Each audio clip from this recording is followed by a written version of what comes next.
कति छोटो छ नि हाम्रो जिन्दगी। आफू रुँदै अरूलाई हँसाउँदै सुरु भएको जिन्दगी।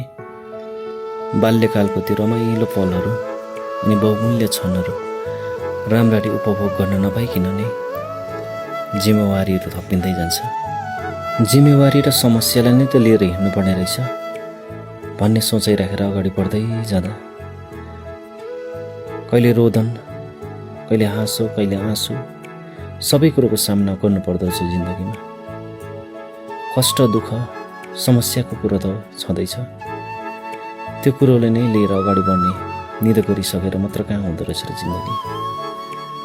कहिले खुसीको पलहरूमा खुसी नै भएर जिउनु पर्दो रहेछ जिन्दगीमा, अनि कहिले कष्टदायक समस्यामा पनि हाँस्नु पर्दो रहेछ जिन्दगीमा। कहिले समस्या बोकेर हिँड्नुपर्ने, कहिले कामको बोझले लखतरन भएर धिकार्दै जिउनुपर्ने जिन्दगी। कहिले समस्यामा, कहिले हाँसोमा, कहिले रोदनमा, कहिले दुःखमा त कहिले खुसीको पलमा।